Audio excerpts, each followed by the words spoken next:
all the subjects that are brought out in this chapter. The method of Ashtanga Yoga suitable for a person who has already become purified through Nishkama Karma. In other words, Ashtanga Yoga is only meant for those who are sufficiently purified. They have been through sufficient purification. Therefore, they are capable of accepting. Then, they become purified and they are able to control their mind. Only those who can control their body and mind, who are sufficiently purified, only they are eligible to execute Ashtanga Yoga. And the method of creating steadiness in the person of an unsteady mind, they are also described. Because due to previous karmic reactions, or due to karmic reactions coming from previous pious or impious activities, one's mind may become unsteady. So how do they become steady? That is also brought up. The Lord will teach Ashtanga Yoga, the culmination of Nishkama Karma Yoga, which he taught previously. The Lord first praises Nishkama Karma Yoga because of its practicality in 2 verses. He who performs his actions as duties that should be done without desire for domestic animals, food, sons, or heaven is a person fixed in jnana. That means he's a sannyasi. And a person fixed in Ashtanga Yoga. He's a yogi. Both of these stages are achieved by execution of Nishkama Karma Yoga. He's a real sannyasi, not the person in sannyas dress who has renounced things such as fire sacrifice, and not the yogi with half-closed eyes who gives up actions related to bodily maintenance. It is recommended here that those who desire to practice Ashtanga Yoga should not suddenly give up prescribed actions. Don't prematurely give up that for which you are eligible. That's the basic lesson. Bhakti will not happen. One should not think that a person is a sannyasi if he gives up karmas like Agnihotra, or that he is an Ashtanga Yogi if he has no bodily activities and closes his eyes. But he who performs all necessary karmas while giving up results of karmas can be called a sannyasi and yogi. Prabhupada, in this purport, the Lord explains that the process of the Eightfold Yoga system is a means to control the mind and the senses. However, this is very difficult for people in general to perform, especially in the age of Kali. Although the Eightfold Yoga system is recommended in this chapter, the Lord emphasizes that the process of Karma Yoga or acting in Krishna consciousness is better. Everyone acts in this world to maintain his family and their paraphernalia, but no one is working without some self-interest, some personal gratification, be it concentrated or extended. The criterion of perfection is to act in Krishna consciousness and not with a view to enjoying the fruits of the work. In fact, even in the pathway of devotional service, until one comes to the point of this faith and enthusiasm, even in track 3, until one develops faith and enthusiasm, one is expected to engage in one's material duties. So, in the pathway of Krishna, plain, proper, regular Krishna consciousness also, the starting point always is Varnashrama Dharma. That is why here also I put on. Starting point is Bhakti Mishra Dharma. No simple activities, no offenses for any of this. See, the fastest pathway is just Bhakti Mishra Dharma, Karma Mishra Bhakti, Bhakti. That is considered the regular pathway. Okay. So even there, the starting point always has karma. Middle also it is there. Only at the last portion it is not there. Whereas in the little bit more complicated pathway, you switch from Bhakti Mishra Karma to Bhakti Mishra Jnana, which means you've already taken sannyas. You've taken sannyas. Because you have to execute these jnana activities, the 21 items. You have given up Varna Dharma, Ashrama Dharma. And if that's a female renunciant, she would have given up her Sri Dharma. None of them touch Adharma. They don't commit any sinful activities also. And then they increase their devotional service. Then they come to the point of exclusive love. If that also they cannot do, then there is a pathway through yoga.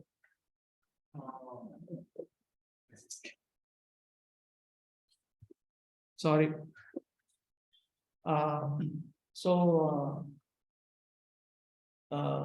If one cannot go through this straightforward pathway, then there is a little bit you can go through the jnana.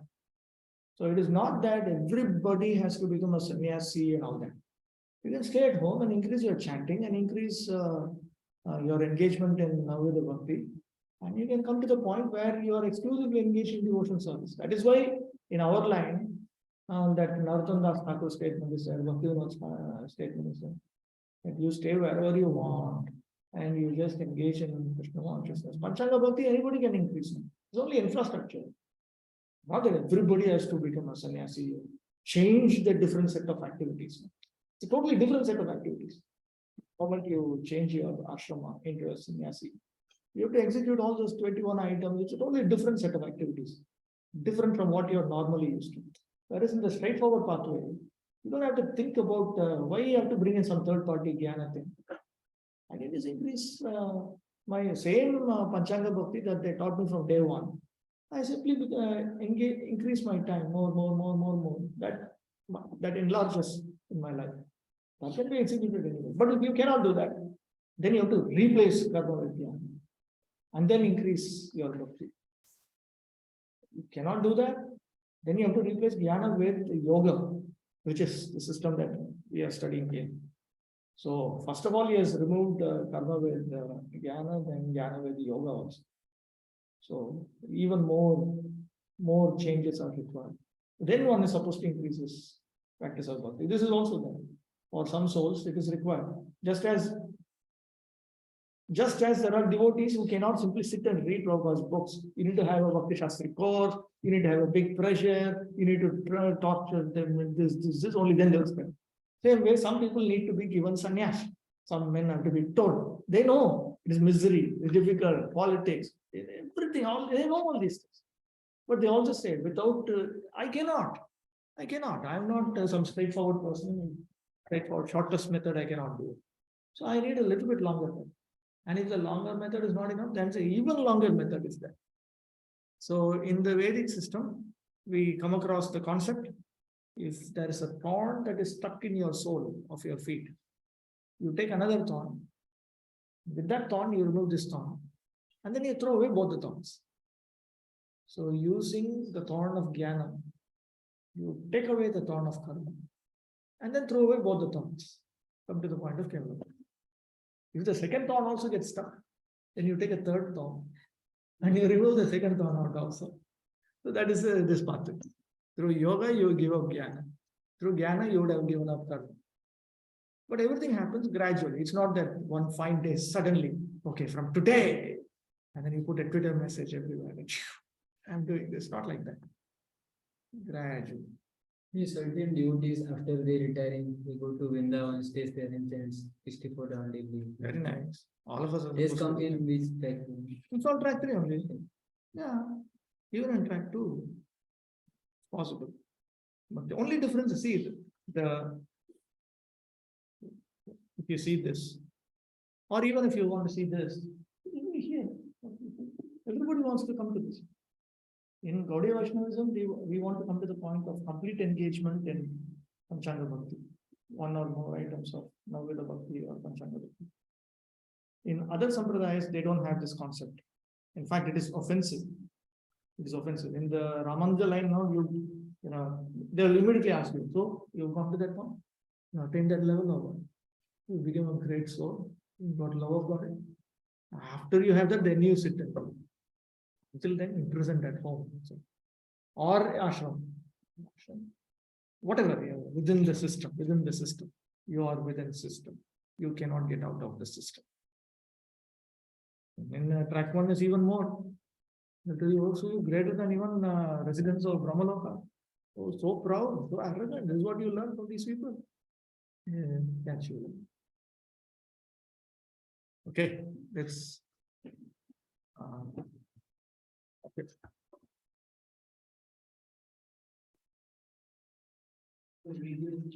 Okay, where am I? Okay, the sannyasis.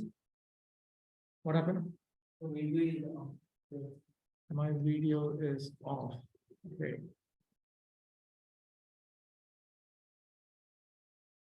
The sannyasis sometimes artificially think that they have become liberated from all material duties and therefore they cease to perform Agnihotri yajnas, fire sacrifices. But actually, they are self-interested because their goal is to become one with the impersonal Brahman. Such a desire is greater than any material desire, but it is not without self-interest. Similarly, the mystic yogi who practices the yoga system with half open eyes, ceasing all material activities, desires some satisfaction for his personal self. But a person acting in Krishna consciousness works for the satisfaction of the whole without self-interest. In other words, you may be engaged in the jnana activities, but you may have some selfish interest in it. On the other hand, some other person may be engaged in his karma activities, but he may not have any selfish interest. He may have a desire to eventually come to the point of pure devotional service, exclusive pure devotional service, and simply serve Krishna.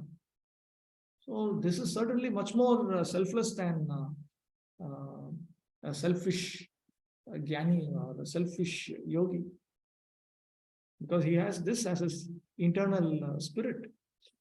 Lord Chaitanya, the highest perfectional symbol of renunciation, prays in this way: O Almighty Lord, I have no desire to accumulate wealth, nor to enjoy beautiful women, nor do I want any number of followers. What I want only is the causeless mercy of your devotional service in my life, birth after birth. Text 2.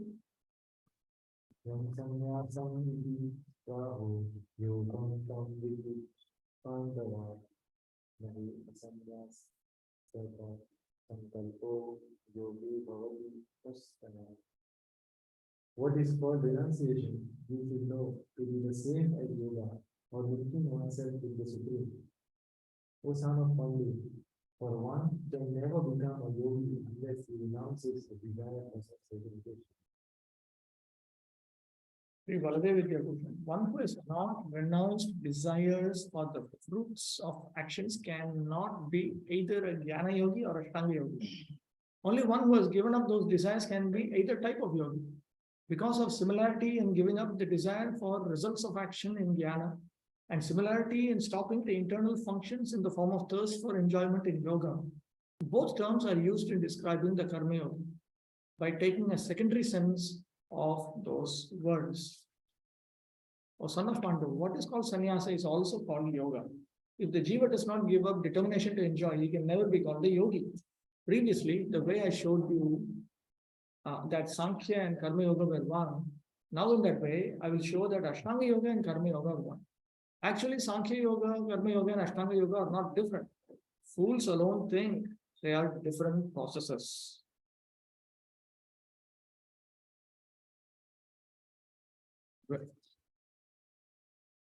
When one is in complete knowledge, one ceases all material sense gratification or renounces all kinds of sense gratificatory activities. This is practiced by the yogis who restrain the senses from material attachment. But a person in Krishna consciousness has no opportunity to engage his senses in anything which is not for the purpose of Krishna. Therefore, a Krishna conscious person is simultaneously a sannyasi and a yogi. The purpose of knowledge and of restraining the senses as prescribed in the jnana and yoga processes is automatically served in Krishna consciousness. If one is unable to give up the activities of his selfish nature, then jnana and yoga are of no avail. The real aim is for a living entity to give up all selfish satisfaction and to be prepared to satisfy the Supreme. A Krishna conscious person has no desire for any kind of self-enjoyment. He is always engaged for the enjoyment of the Supreme. One who has no information of the Supreme must therefore be engaged in self-satisfaction. Because no one can stand on the platform of inactivity, all purposes are perfectly served. Because no one can stand on the platform of inactivity, all purposes are perfectly served by the practice of Krishna consciousness. Again and again, Prabhupada refers to Karma Yoga as Krishna consciousness, plain, simple Krishna consciousness. Because prior to coming to the point of exclusive bhakti, one is supposed to engage in one's material duties, even on the pathway of Krishna bhakti, as taught in Srimad Bhagavatam. Here, show you. Why this thing is here? Turn on. Okay, I did it.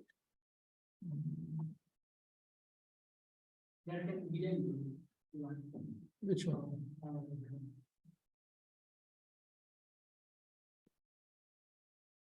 Power. Tavat karmani kurvita. Bhagavatam verse quoted twice in Chaitanya Charitamrita. One in Madhyana. Tavat karmani kurvita na nirvidyate yavata mat katha shravanado va shraddha yavan na jayate. One should execute fruitive activities up to that time, as long as he is not satiated. That means until he is fully done with it. After that, he is not interested anymore. Until he is not satiated. Or as long as faith in the matter of Shravanam, Kirtanam, and so on, in discourses about me, has not awakened. So this verse, Bhaktivinoda Thakur will quote later on, and he will point out. From this, we understand that there are two different ways by which one can come to the point of Kevala Bhakti, or rather, how long should one execute one's material duties? Now, there are some practitioners like the Madhva followers, Ramananda followers, who think that as a general principle, until your body dies, you have to perform your material duties. So if you are a man, you have Varna Dharma, Ashrama Dharma till you die. If you are a woman, you have Stri Dharma till you die. But the teaching of Srimad Bhagavatam is not like that. There is an upper limit. Up to a certain point you have to do. But what is that point? That point is defined like here. Until you have exhausted yourself with karma. That means you've gone through it, you've experienced all the benefits of it, and you say, okay, enough of it. I don't want anything. That is one thing. So the first 6 chapters of Bhagavad Gita take you through that pathway. You will go through detachment, realization, and then you say, look, this is too much. By this time one goes through this, then you'll say, okay, too much of time I'm spending on all these karma duties. I must execute my bhakti duties. And then when he goes even further, then he will say, no, this is too much. Right? So you're done with it. Or the other pathway is through faith in the process of Shravanam, Kirtanam, and so on. So if you develop Shraddha, faith and enthusiasm, then that's another way that you don't need to go forward. As long as one is not satiated by fruitive activity and has not awakened his taste for devotion service by Shravanam, Kirtanam, Vishnu, one has to act according to the regulative principles of Vedic injunctions. This is a quotation from Srimad Bhagavatam 11.20.9.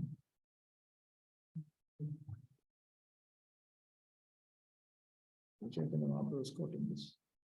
So, until one comes to that point, one has to execute one's material activities, material duties. You have to avoid sinful activities, but you cannot avoid your material duties. You told them to teach how to search Vedas. Ask me for it after the class. Okay.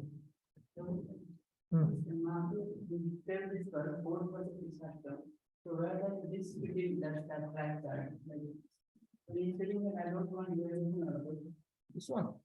Is this where does this desire feel like is it the one that many examples? Yeah. No desire for anything other than Prema Bhakti. This is track 3. In track 3, from day 1, you have that. Everybody is thinking of an ultimate goal. You have interim goals, but there's also a thing of ultimate goal. So ultimately, if you are thinking that I should only attain love for Krishna, I don't want Dharma, Artha, Kama, Moksha. Now, you need to think like that also. Maya Devi will test us. First, Mahamaya will test, then Yogamaya will test. Okay. And you say, no. Always you have to say in the dialogue box, no. So then when Krishna's representatives are convinced, then they will deal with you as somebody within your third track record. Yeah. They will deal with you. So everything has some eligibility. Okay. Text number 3. Arudakshyamaniyogam karma karanamuchate yogarasya tasaiva samakarana uchate. For one who is a neophyte in the eightfold yoga system, what to be said to be the means, and for one who is already elevated in the yoga, cessation of all material activities is said to be the means. For the practitioner of yoga who desires to attain steadiness in meditation, prescribed karmas are the cause of his elevation to that state, since they purify the heart. For one who has attained steadiness in meditation, cessation of those prescribed karmas is the cause of maintaining firm steadiness because they interrupt his meditation. Bhaktivinoda explains, yoga is a special ladder from the lowest stage in a jiva's life, that is, from the state of being absorbed in material objects and being like matter, till the state of pure consciousness. There is one ladder. Each portion of the ladder has a particular name, but the all-inclusive name of the ladder is yoga. The yoga ladder has two gross divisions. All the yoga arurukshu sages, that is, those who just begin the activities to ascend, have karma as the cause or characteristic. The yoga rudha persons have shama or peace as their cause or characteristic. These two gross divisions are called karma and peace, shanti, shama. For all the yoga arurukshu sages, that means those who have just begun the activities to ascend, performing karmas is the means. For the yoga arudha persons, shama or giving up agitating karmas is the means. So in other words, if I am taking to Ashtanga Yoga, I should first of all keep in mind that the starting point involves carrying out my material duties, prescribed activities.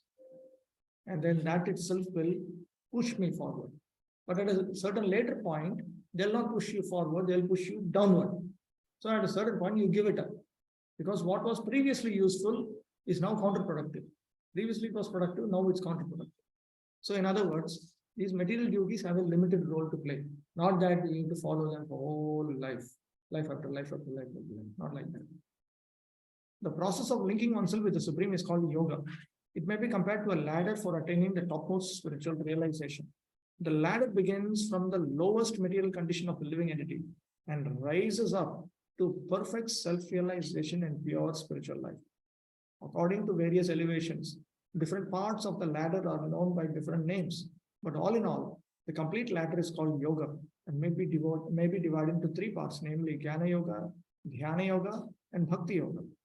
The beginning of the ladder is called the Yoga Arurukshu stage, and the highest rung is called Yoga Arudha. Concerning the eightfold yoga system, attempts in the beginning to enter into meditation through regulative principles of life and practice of different sitting postures, which are more or less bodily exercises, are considered fruitive material activities, yama, niyama, asana, pranayama, and so on. All such activities lead to achieving perfect mental equilibrium to control the senses. In other words, these are all physical procedures. When one is accomplished in the practice of meditation, he ceases all disturbing mental activities. A Krishna conscious person, however, is situated from the beginning on the platform of meditation because he always thinks of Krishna and being constantly engaged in the service of Krishna. He is considered to have ceased all material activities. Text 4. Yadahi indri artheshu na karmeshu anushvajate sarva sankalpa sannyasi yoga arudas aduchyate. A person is said to be elevated in yoga when, having renounced all material desire, he neither acts for sense gratification nor engages in fruitive activities. This verse describes the symptoms which define yoga arudha. A person, by enjoying the bliss of the self, has no attachment to the sense objects or to activities for obtaining sense objects such as sound, because he has given up completely the desire for sense objects and the actions to attain them, which are only a cause of perplexity. Such a person is said to have reached the stage called yoga arudha. Arudha means one who has climbed. Arurukshu means one who wants to climb. Bhaktivinoda Thakur uses parallel expression. Prema arurukshu, prema arudha. One who desires to climb up from Shraddha to Prema. Prema arurukshu. Prema arudha. One who has successfully climbed, he is now on the stage of Prema.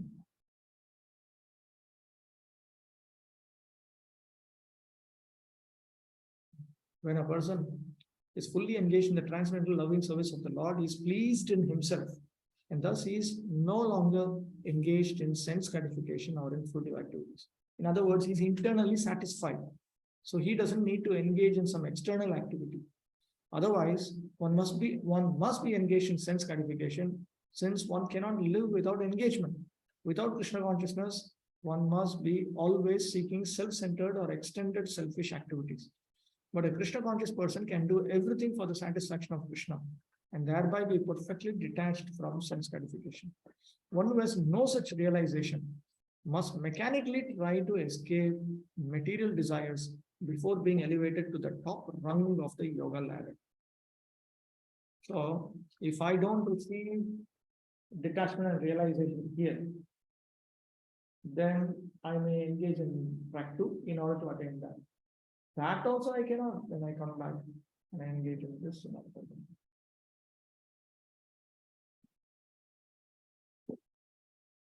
Okay, text 5.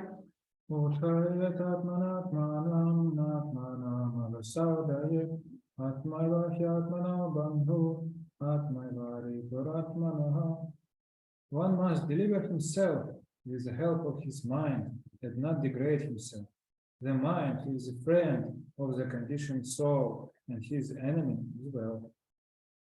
This verse speaks of the reasons for detachment from sense objects. One should elevate the jiva, submerged in material existence, due to the mind being absorbed in sense objects. In other words, the jivatma is submerged in the cycle of birth and rebirth because his mind is absorbed in sense objects. Because of the mind only is stuck. So one should elevate the jiva from that. And for that, he has to use that same mind by making the mind detached from sense objects. One should not submerge the Atma in samsara by the mind attached to sense objects. Certainly, the mind is one's friend and the enemy as well. The Smriti says the mind is the cause of both, not the Smriti, the Shruti says. The mind is the cause of both bondage and liberation for humans. The mind in association of sense objects leads to bondage, and the mind detached from sense objects leads to liberation. Bhaktivinoda Thakur. One should deliver the Atma, that is the Jiva who has fallen in the well of samsara, by the mind devoid of material attachment. One should not degrade the Atma by desires for samsara. The mind is in different situations the friend of the Jiva and its enemy as well. Here, notice the word Atma being repeated so many times. Atmana, Atmanam, again Atmanam, Atma, Atmanaha, Atma. And sometimes it's referring to the soul, sometimes it refers to the mind. So Prabhupada remarks, the word Atma denotes body, mind, and soul, and depending upon different circumstances. In the yoga system, the mind and the conditioned soul are especially important. Since the mind is a central point of yoga practice, Atma refers here to the mind. The purpose of the yoga system is to control the mind and to draw it away from attachment to sense objects. It is stressed herein that the mind must be so trained that it can deliver the conditioned soul from the mire of nations. Mire means like quicksand. There is something called quicksand. If you step into it, you only go down, down, down, down, down.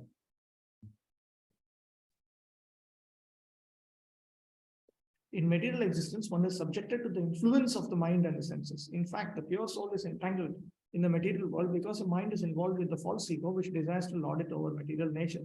Therefore, the mind should be trained so that it will not be attracted by the glitter of material nature. And in this way, the conditioned soul may be saved.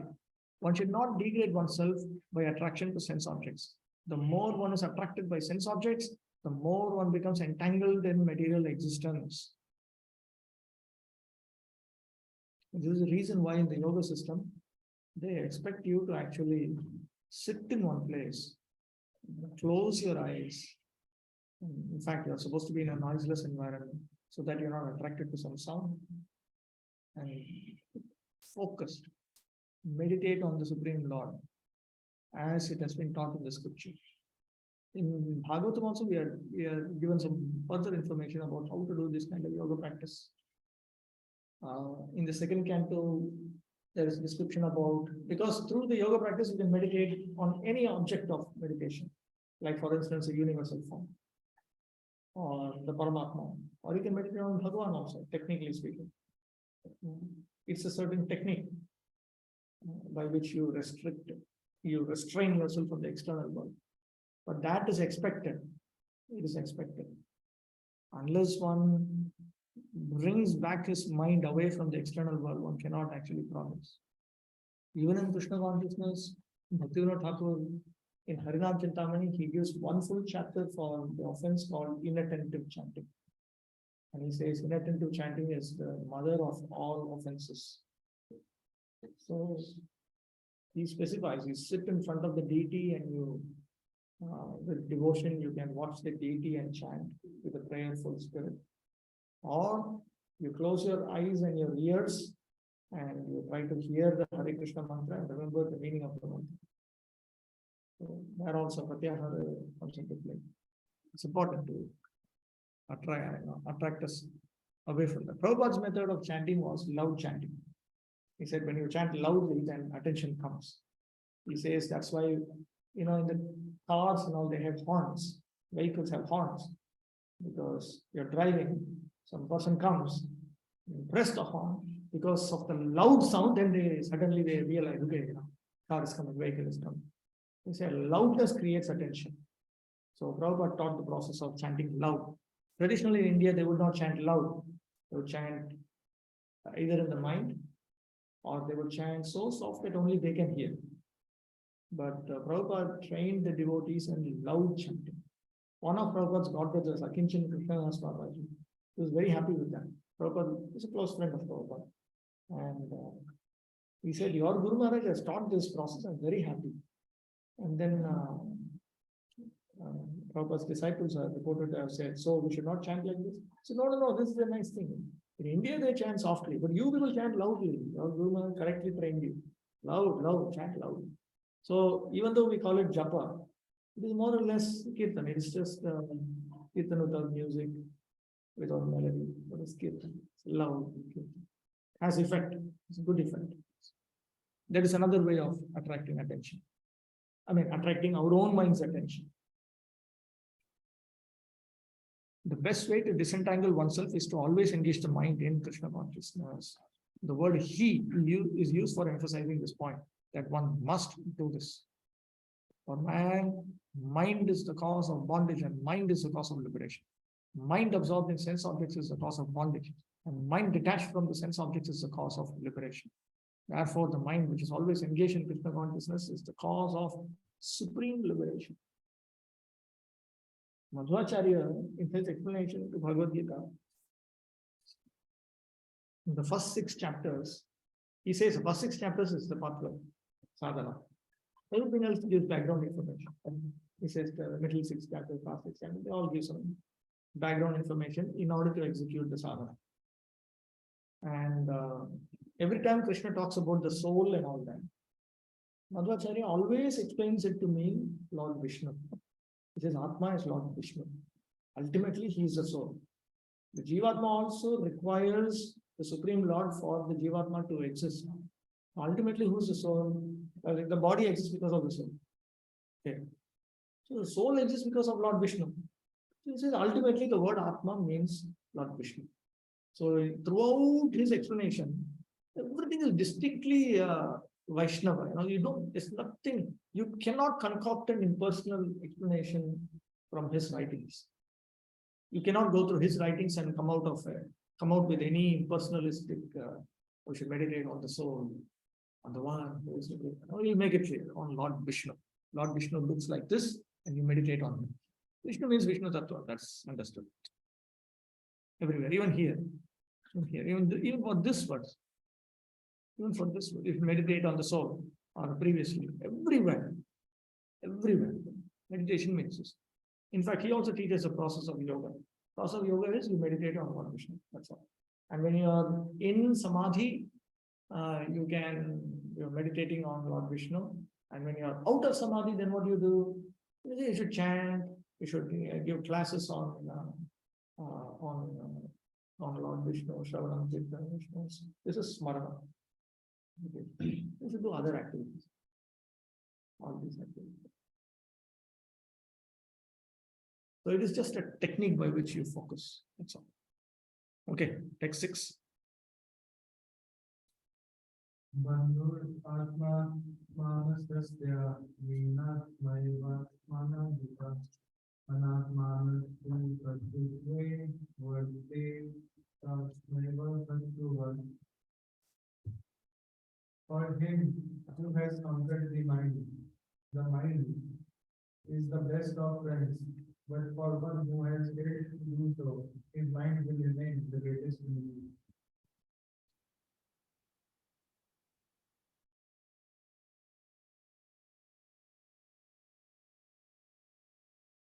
The mind is a friend to which type of person? What happened? Okay, wait. So, the mind is a friend to which type of person and an enemy to which type of person?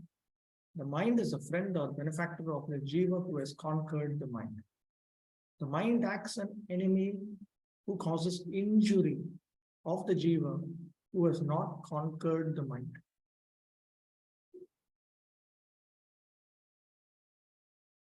Someone should read out the purport.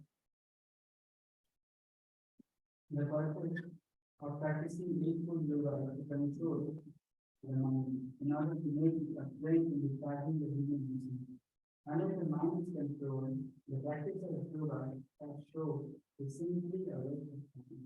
One who cannot control his mind lives always with the greatest enemy, and thus his life and its mission are spoiled. The constitutional position of the living entity is to carry out the order of spirit. As long as one's mind remains an uncontrolled enemy, one has to serve the dictations of lust, anger, avarice, illusion, etc. But when the mind is controlled, one voluntarily agrees to abide by the dictation of the personality of Godhead, who is situated within the heart of everyone as Paramatma. Real yoga practice entails meeting the Paramatma within the heart and then following his dictation. For one who takes position consciousness, believe me, perfect surrender to the dictation of the Lord, followed automatically. So the mind has to be brought under control by forcefully engaging in Krishna consciousness. Otherwise, the mind will control us. Text 7. Vidvan Prasantasya Paramatma Samanta Pitosam Tukta Dukkhetu Tatha Manapamanayo. For one who has controlled the mind, the people who is already reached for their attain tranquility. To such a man, happiness and distress, peace and cold, honor and dishonor are all the same.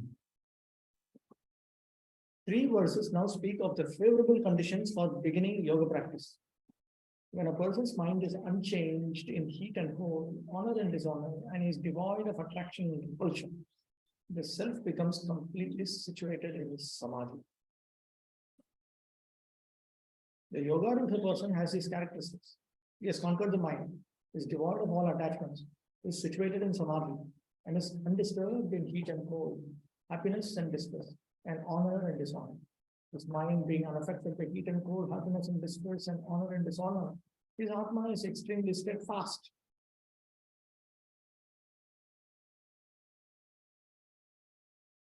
When the mind is misled by the external illusory energy, one becomes entangled in material activities.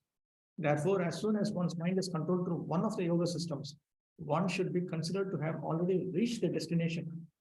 One has to abide by superior dictation. When one's mind is fixed on the superior nature, what happens?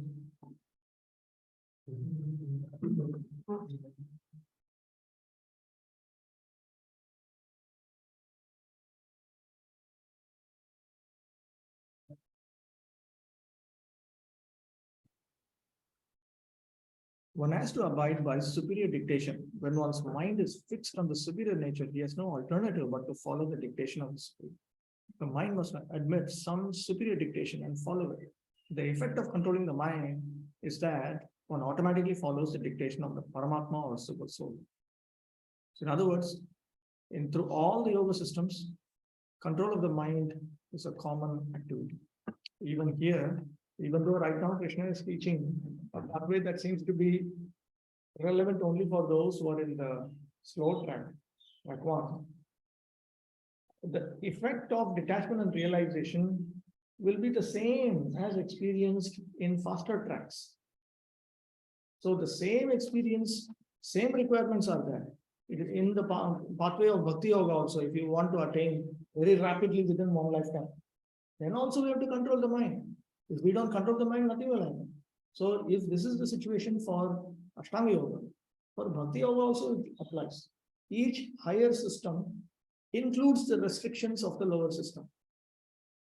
So whatever is already forbidden in Varnashramata, that in Jnana Yoga also you have to avoid it.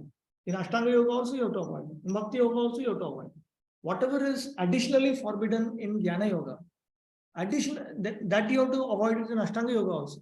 That you have to avoid in Bhakti Yoga also. Anything which even additionally you have to avoid it in Ashtanga Yoga, even more restrictions, that you have to avoid in Bhakti Yoga also.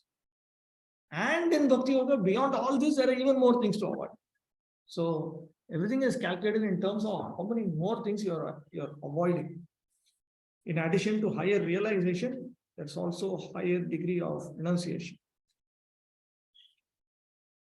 Because this transcendental position is at once achieved by one who is in Krishna consciousness, the devotee of the Lord is unaffected by the dualities of material existence, namely distress and happiness, cold and heat, etc. This state is practical samadhi or absorption in the Supreme. Text 8.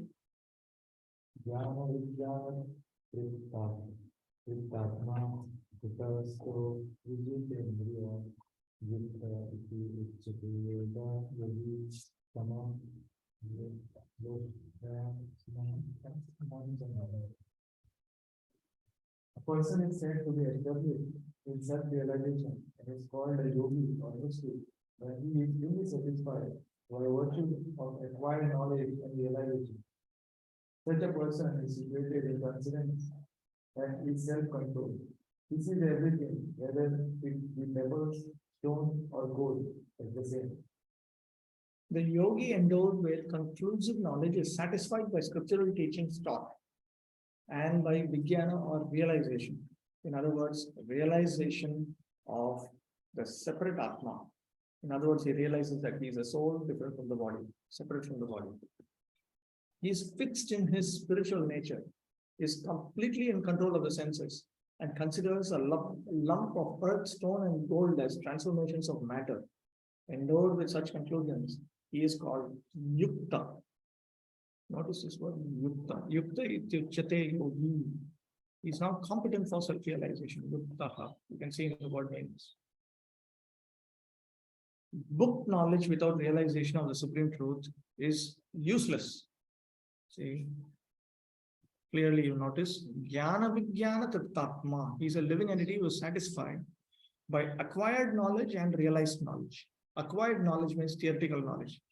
Realized knowledge means that which you can perceive with your spiritual senses. Book knowledge without realization of the supreme truth is useless. That means acquired knowledge without realized knowledge of the supreme truth. Acquired knowledge of the supreme truth without realized knowledge of the supreme truth is useless. This is stated as follows. Atashri Krishnamadi na bhaved grahyam indriyai sevamukhehi jikwado swayameva spuratyada. No one can understand the transcendental nature of the name, form, quality, and pastimes of Sri Krishna through his materially contaminated senses. Only when one becomes spiritually saturated by transcendental service to the Lord, or the transcendental name, form, quality, and pastimes of the Lord revealed to him.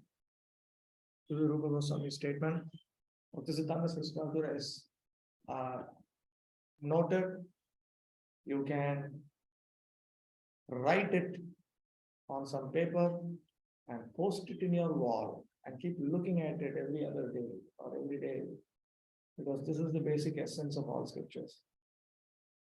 When we become inclined to serve Lord Shri Krishna, then Krishna's name, form, qualities, pastimes, everything is revealed to us. All that we are doing is to bring us to this point of becoming inclined to serve the Supreme Lord. Once you have come to that point, then everything is revealed to us. This Bhagavad Gita is a science of Krishna consciousness. No one can become Krishna conscious simply by mundane scholarship. One must be fortunate enough to associate with a person who is in pure consciousness. A Krishna conscious person has realized knowledge by the grace of Krishna because he is satisfied with pure devotional service. By realized knowledge, one becomes perfect. By transcendental knowledge, that means realized knowledge, one can remain steady in his convictions. But by mere academic knowledge, that means acquired knowledge, theoretical knowledge, one can be easily deluded and confused by apparent contradictions. It is a realized soul who is actually self-controlled because he is surrendered to Krishna. He is transcendental because he has nothing to do with mundane scholarship. For him, mundane scholarship and mental speculation, which may be as good as gold to others, are of no greater value than pebbles or stones. So for a realized soul, for a soul with realized knowledge, acquired knowledge or theoretical knowledge is just considered to be as useless as a piece of stone. Even though others may think this is, he knows so much, he knows Sanskrit, he knows this, he knows that, he remembers verses. There are some who can remember thousands of verses, literally. And they seem almost like magicians. You can recite whole chapters. Whole chapters. There are even some members of ISKCON who can recite whole chapters. So it may seem to be gold to the ignorant, but to the enlightened, theoretical knowledge is not given much value. How much have you realized? What is the detachment and realization like? That's all. They'll only go back to the same thing. Again, they go on. This is what they want. What is his internal knowledge like? What is his internal detachment? How much is he externally realized? If sense objects are taken away from him, is he disturbed? Is he disturbed? Is he not disturbed? These external features they'll keep observing. Okay, next verse. The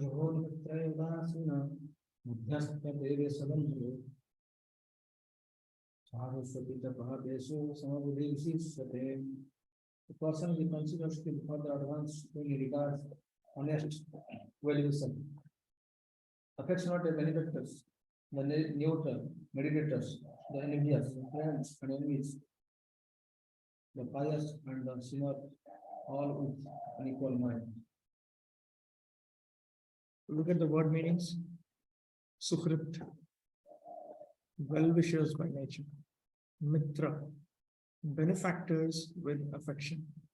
Ari, enemies. Udasina, neutrals between belligerents. Belligerent means somebody who wants to quarrel. And neutrals between belligerent means a neutral party who's in between two quarreling parties. These two people want to quarrel with each other, is a neutral person. Madhyastha, mediators between belligerents. That means he's trying to pacify both, he's trying to reconcile. The neutral doesn't even do that. He's just spectator, he's just watching the fun, that's all. Then Dveshya, the envious. And then Bandhu Shu, relatives or well-wishing. Sadhu Shu, the pious. Pape Shu, unto the sinners. Sri Baladev Vidyabhushan, he who sees friends and enemies as equal is superior to the yogi who sees stone and gold as one. Stone and gold are both unconscious now. So to see one unconscious entity as being on the same platform is another unconscious entity That is, you have degree come to 1 degree of oneness perception. Then you have to go to the next step, where you see conscious beings. A Sukrit is one who by his very nature desires another's benefit. Mitra is one who actually does beneficial acts for another person out of affection. Ari is one who desires another's misfortune due to not having affection. Udasina is one who is neutral to two arguing parties. Madhyastha is one who attempts to stop a dispute. Dveshya is one who deserves to be hated because of his desire to injure others. Bandhu is a person who desires one's benefit because of a family relationship. The sadhu is one who follows dharma. The papa is one who does not follow dharma.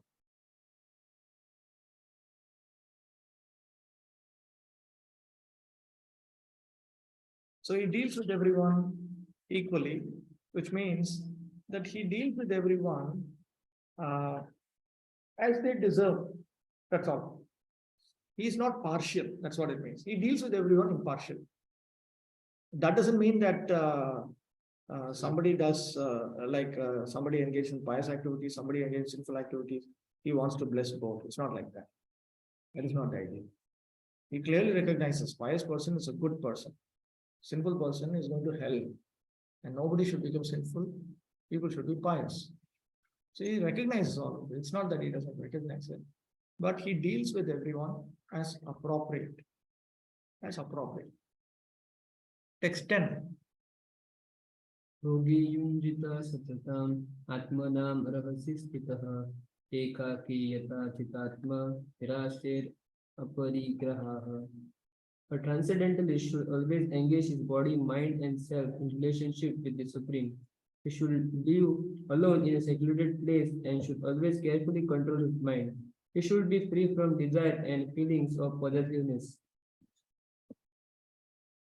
In 23 verses, the Lord now teaches the process of yoga with its angas, with all of its constituents. The Nishkama Karma yogi should engage his mind constantly in samadhi, sitting in a place without people or disturbing sounds. Being alone, without even a second person there, his body and mind are devoid of activities unfavorable to yoga. This is because he is devoid of desires going elsewhere, for going elsewhere. Being firmly fixed in detachment. He is devoid of any desire to accumulate. The yoga root person, controlling his mind and body with detachment and lack of possessions, gradually spending more time alone, should absorb his mind in samadhi. The yoga root person, always situated in a lonely place, should absorb his mind in samadhi. Whatever activities he performs to maintain the body, he rejects temporary acquisitions in them and becomes devoid of desire for results. Someone should read out the purport.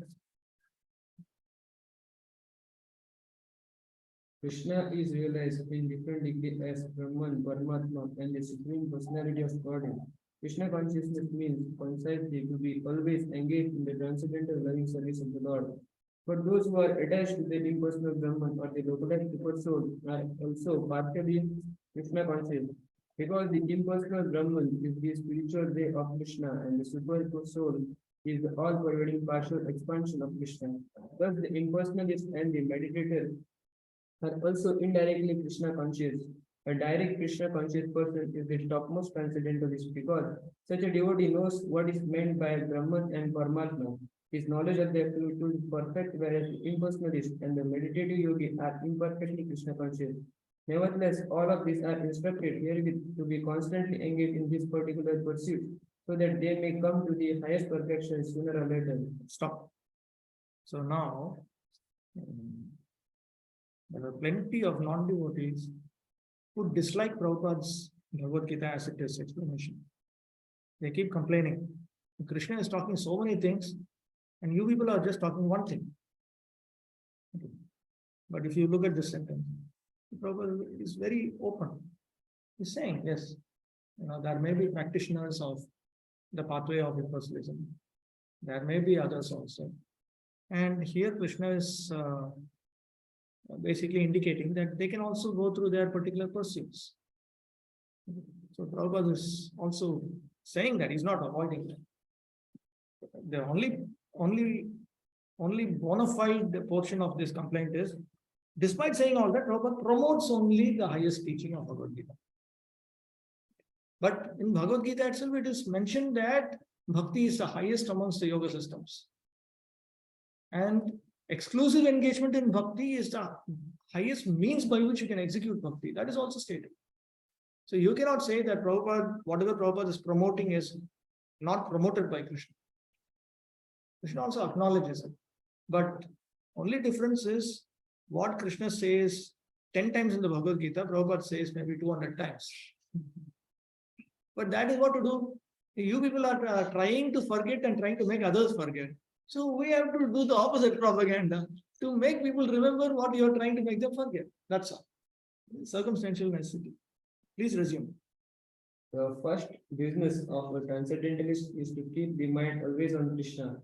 One should always think of Krishna and not forget him even for a moment. Concentration of the mind on the Supreme is called samadhi or trance. In order to concentrate the mind, one should always remain in this seclusion and avoid disturbance by the external object.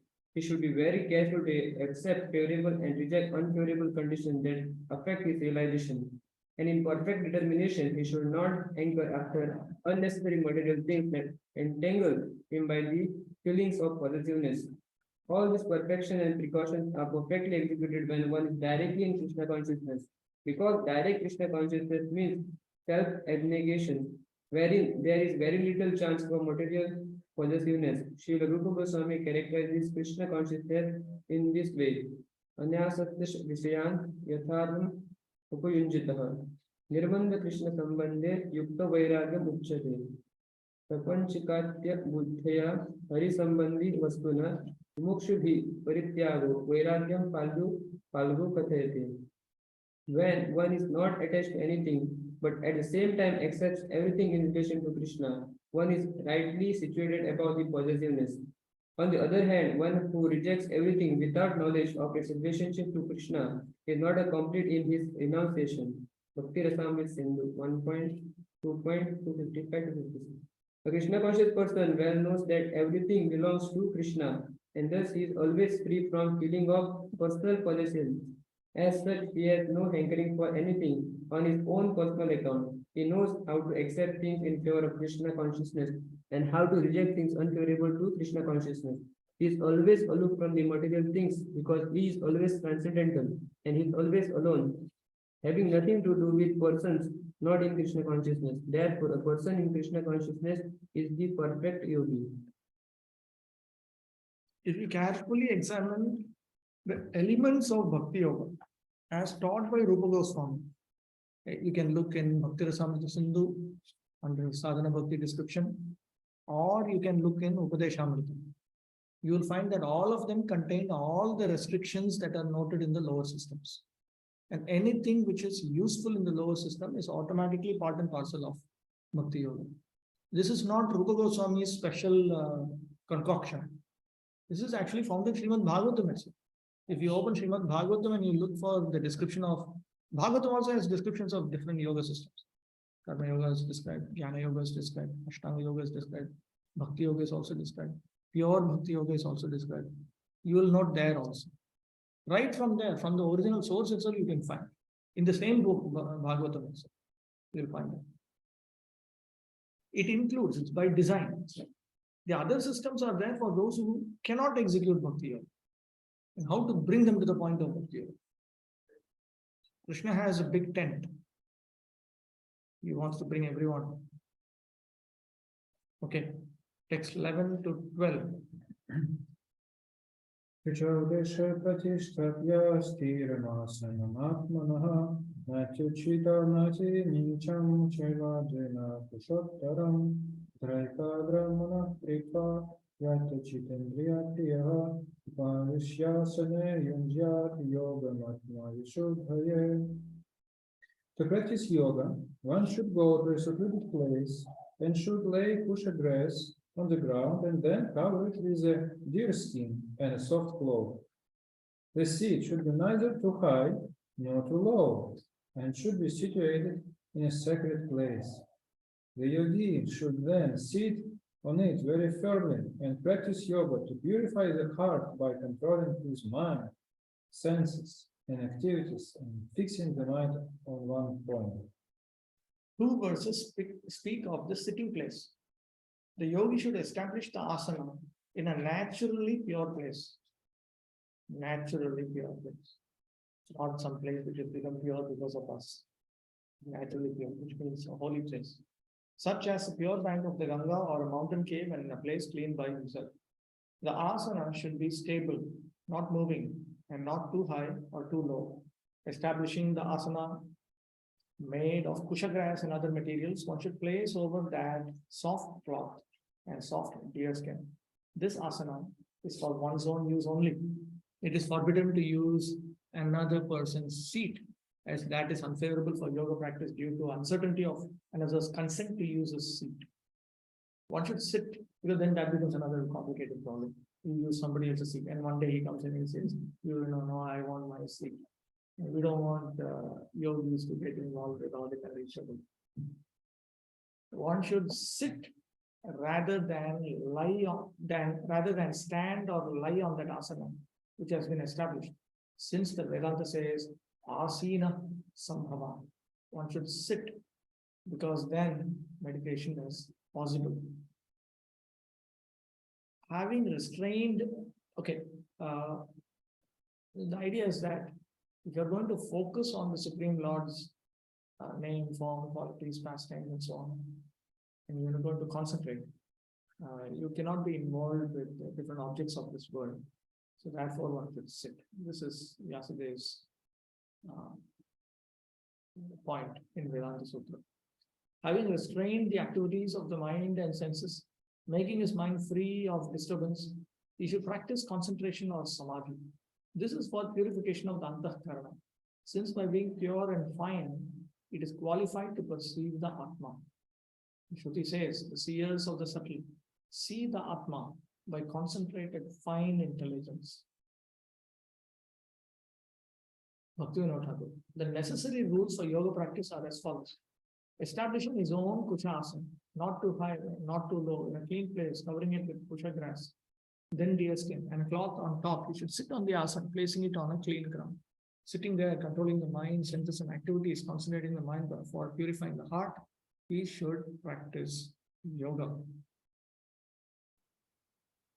Prabhupada, sacred place refers to places of pilgrimage. In India, the yogis, the transcendentalists, or the devotees all leave home and reside in sacred places such as Prayag, Mathura, Vrindavan, Rishikesh, and Haridwar. And in solitude, practice yoga where the sacred rivers like the Yamuna and the Ganges flow. But often this is not possible, especially for Westerners. The so-called yoga societies in big cities may be successful in earning material benefit, but they are not at all suitable for the actual practice of yoga. One who is not self-controlled and whose mind is not undisturbed cannot practice meditation. This is a reason why, first of all, you go through the karma system. Even here, as I put you, Bhakti Mishra karma first. Then Bhakti Mishra jnana. Then you come to Bhakti Mishra yoga. Otherwise, there's no possibility, because it all involves focusing your mind. And before you start controlling your subtle body, your gross body should have already been pre-disciplined, should have been pre-packaged. You come to that point. If that itself you have so much of difficulty, very, very difficult.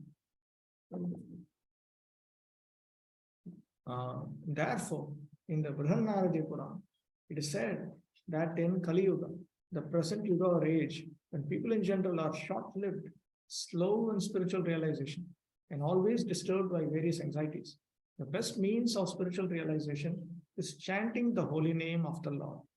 Hare Nama, Hare Nama, Hare Nama, Eva Kevalam, Kalau Nastyeva, Nastyeva, Nastyeva Gatiranyatha. In this age of quarrel and hypocrisy, the only means of deliverance is the chanting of the holy name of the Lord. There is no other way, there is no other way, there is no other way. Okay, now I do have some time, so what I'm going to do is I'm going to take you through the external procedure as it is presented in the second canto.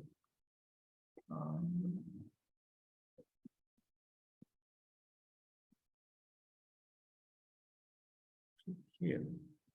Okay. Second canto, first chapter, text 23. Shishukovacha. Jitasano, Jitashvaso, Jitasanko, Jitendriya, Stule, Bhagavato Rupe, Manasandharayadhya. He is teaching the process of Ashtanga Yoga in order to meditate on the universal form of the Supreme Personality of Godhead.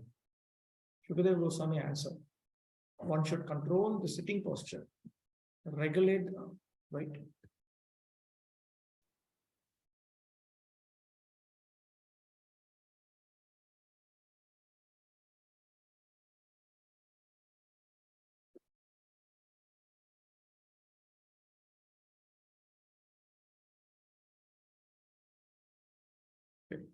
Actually, he starts here, text 15.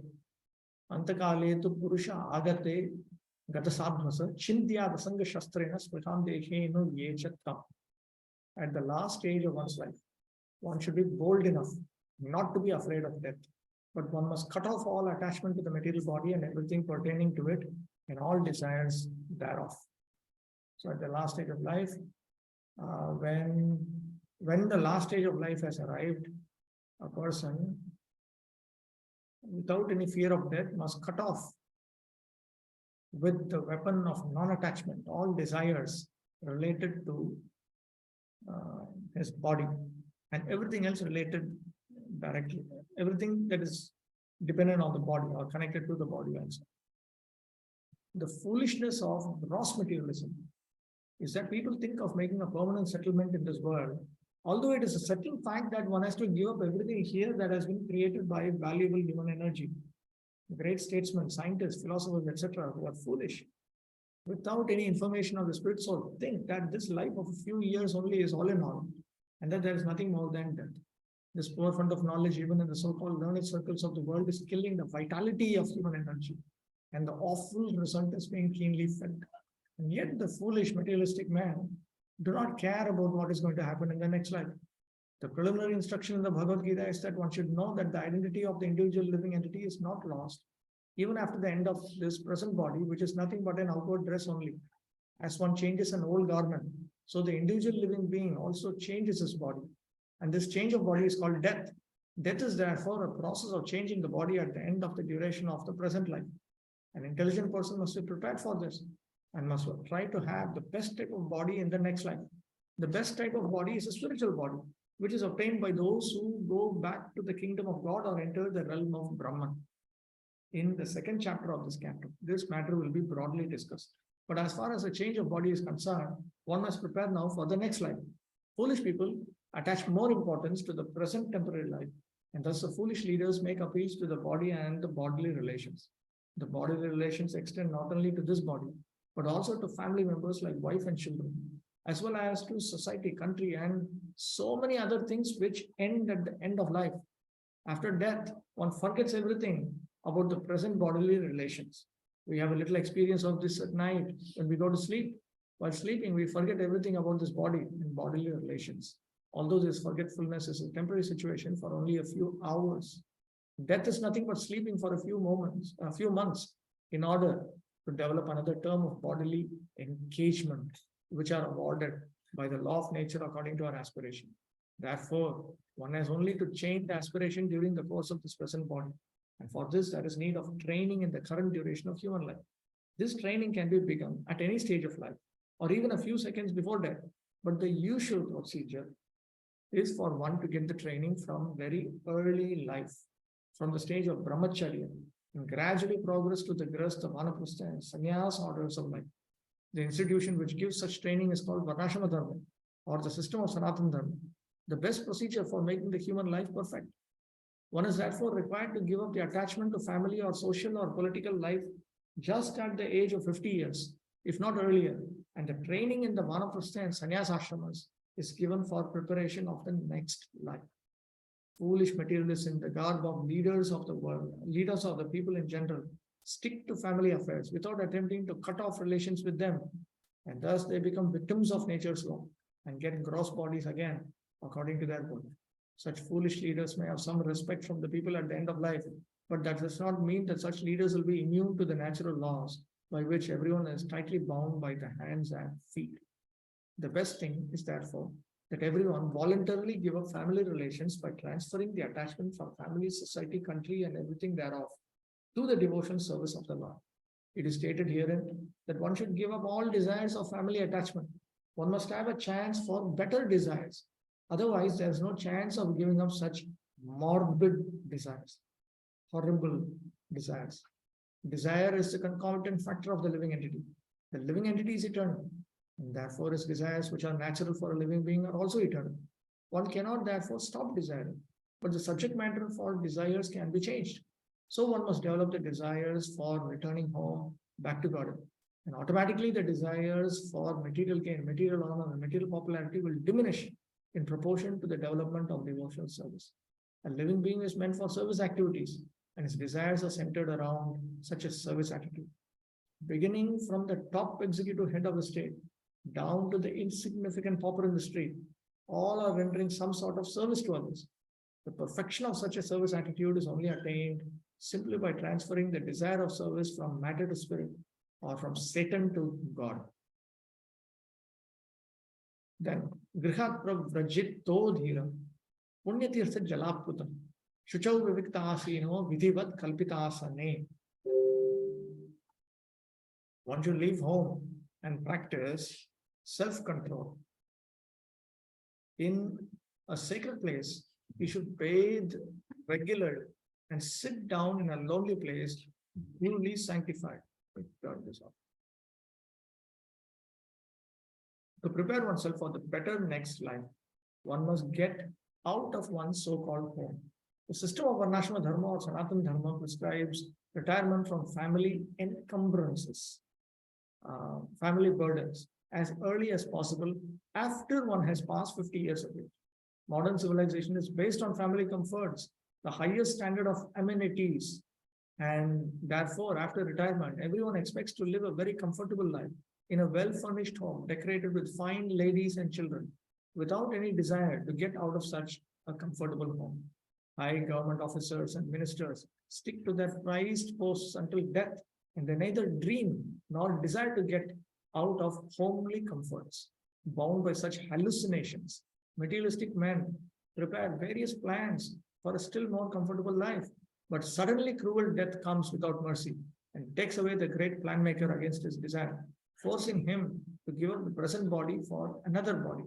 Such a plan maker is thus forced to accept another body in one of the 8,400,000 species of life, according to the fruits of the work he has performed. In the next life, persons who are too much attached to family comforts are generally awarded lower species of life on account of sinful acts performed during a long duration of sinful life. And thus all the energy of the human life is spoiled. In order to be saved from the danger of spoiling the human form of life and being attached to unreal things, one must take warning of death at the age of 50, if not earlier. The principle is that one should take it for granted that the death warning is already there, even prior to the attainment of 50 years of age. And thus, at any stage of life, one should prepare himself for a better next life.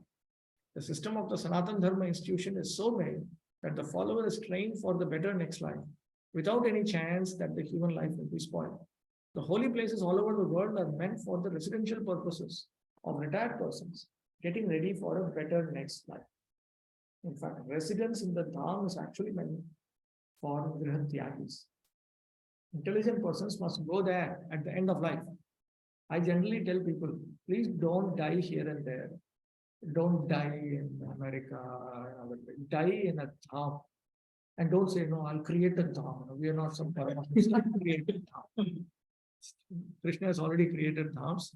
Let us just, die in Vrindavan, Mayapur, Jagannath-puri. At least I tell them to come to India. When Indians leave the country, one of the things that I usually say is, please at least die in India. Next life, at least you'll be born here and get resumed. To die in the West is even more difficult. The visa problems, there's so many complications. One is recommended to quit home just to get rid of material attachment.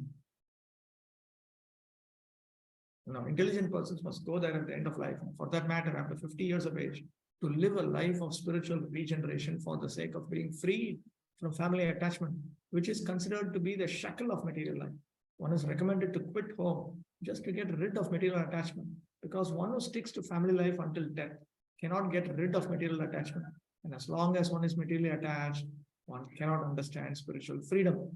One should not, however, become self-complacent simply by leaving home. Oh, now I left home, my life is no success. There is no success in leaving home. Or by creating another home at the holy place, either lawfully or unlawfully. Many persons leave home and go to such holy places, but due to bad association, again become family men by illicit connection with the opposite sex. The illusory energy of matter is so strong that one is apt to be under such illusion at every stage of life, even after quitting one's happy home. Therefore, it is essential that one practice self-control by celibacy without the least desire for sex indulgence. For a man desiring to improve the condition of his existence, sex indulgence is considered suicidal or even worse. That's summary of a statement by Chaitanya Mahaprabhu. Therefore, to live apart from family life means to become self-controlled in regard to all sense desires, especially sex desires. The method is that one should have a duly sanctified sitting place made of straw, deerskin, and carpet, and thus sitting on it, one should chant the holy name of the Lord without offense, as prescribed above. See, chanting also there's a procedure. You sit and chant. The whole process is to drag the mind from material engagements and fix it on the lotus feet of the Lord. This simple process alone will help one advance to the highest stage of spiritual success. And then next, pranayama and so on. These procedures come in. Abhyasen manasa shuddham trivrit brahmaksharam param mano niyache jitasvaso brahmabijam avismarran. After sitting in the above manner, make the mind remember the three transcendental letters A, U, Ma, Om. And by regulating the breathing process, control the mind so as not to forget the transcendental seed. So that transcendental seed is this pranava, Om. Omkara is the seed of all transcendental sound, and it's only the transcendental sound which can bring about the desired change of the mind and the senses. Even a mentally deranged man can be cured by treatment of transcendental sound. So if you say, no, but I'm a foolish person, I'm just materialistic, I'm mad. And the mad people should also chant Hare Krishna and they'll become rectified. It's a fact. In fact, for people who, whenever, okay, let me present it like this. Whenever we are overcome by tamoguna and our brain simply doesn't work, and if you say that you should read Bhagavatam, this, that, which requires the intelligence to be activated, it is very difficult. But at least chanting with him, it will help. At least chanting with him. Sometimes chanting may be very difficult also. I remember there was one person in my group who was very attracted to a young girl, devotee. And he said, my mind is so disturbed that I'm not able to chant. I said, you chant. And he said, but for me to chant one round takes about 35 minutes. She's so beautiful. I said, okay, then you go to the Prabhupada Samadhi, you go in front of Radha Mother and sit and chant. We had one senior Mataji, an Australian Mataji, Srimati Mataji. She's now in the bar. So she used to say, lust is, what is it? Lust is, you people are thinking lust is a big problem. She herself is a celibate lady, elderly lady. A simple thing, Bhagavatam 3rd canto, Lord Kapila says, you meditate on Krishna's eyebrows, all lust will go away in one shot. And I said, but to meditate, no, it doesn't say just look and go in front of Radha Mother and meditate on Lord Madhava's eyebrows. That requires some. He said, of course, you need to chant nicely, you need to engage in Charanagati. And only then the process of bhakti will produce effect. Otherwise, it will not produce effect. Okay, coming back to Om. In the Bhagavad Gita, the Pranava Omkara has been accepted as the direct, literal representation of the Supreme Absolute Truth. One is not able to chant directly the holy name of the Lord as recommended above, and easily chant the Pranava Omkara. This Omkara is a note of address, such as, O my Lord, just as Om Hari Om means, O my Lord, the Supreme Personality of Godhead. As you have explained before, the Lord's holy name is identical with the Lord himself. So also is Omkara.